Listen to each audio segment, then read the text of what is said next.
So, mas priority mo pa rin yung career. Pero, do you see yourself ending with Rico?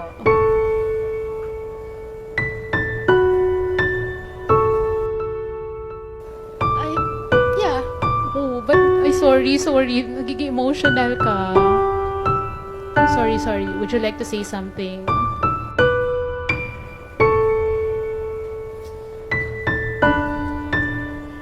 Can we request for tissue paper, please?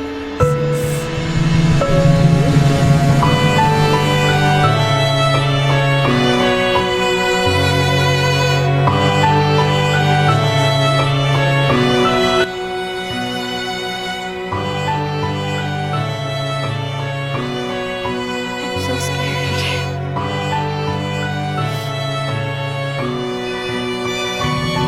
I'm really scared. Ang dami kasing tanong about him time. Smiling. And nodding.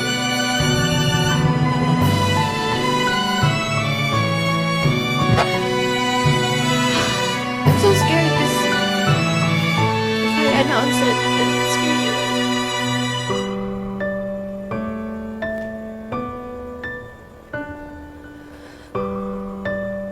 But yeah, Rico and I are over. So sorry, Maris. Sin-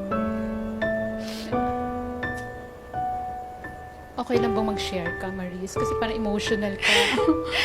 It's fresh. It's been a few weeks. Loneliest, emptiest weeks I've ever experienced in my life.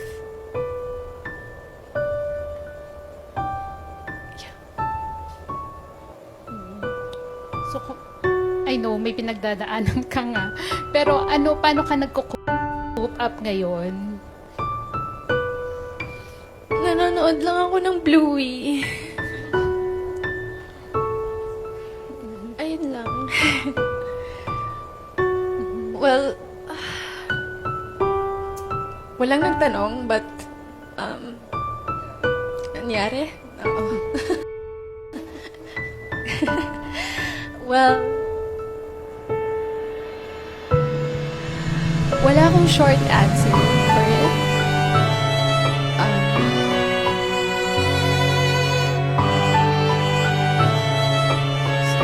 Hindi ko rin siya malabas ng isang statement lang kasi hindi ganun kadali. Hindi ganun kadali.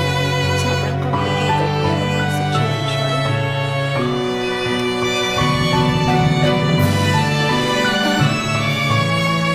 Rico and I, our universe was so beautiful. It was so full of love, laughter, music, everything. It's spontaneity, everything.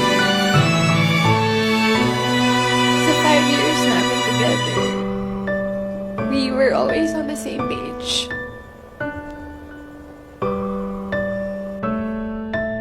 Always on the same page. But I don't know what happened to me. Maybe I turned to the next page and saw a new perspective sa life.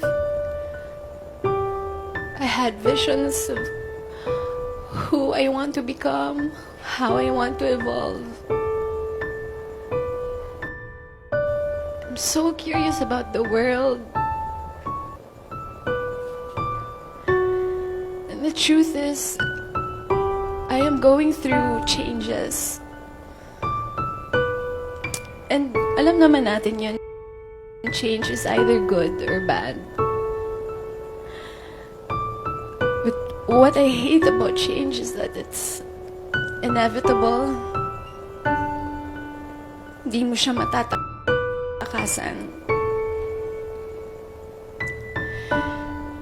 And wala ka nang ibang gawin kundi you have to face it and confront it.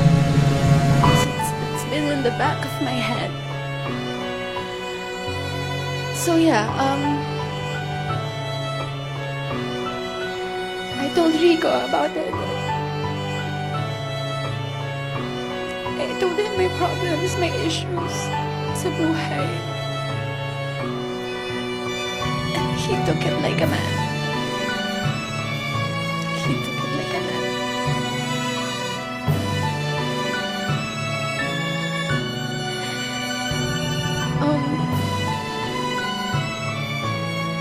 It was a very difficult talk because I love him so much.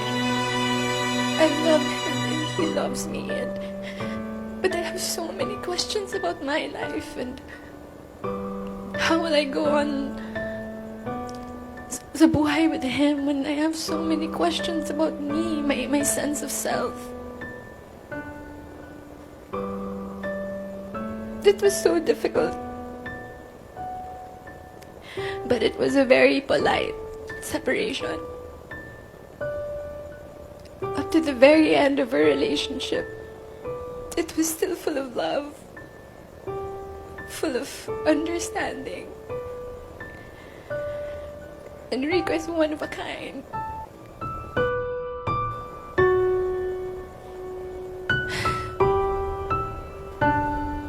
If only I could skip through my 20s, you know.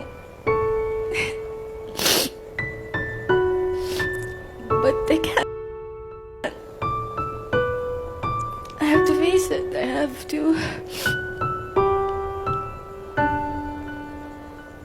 sit with my feelings and acknowledge my changes. Ayun lang. Ako sorry to hear that, Marie.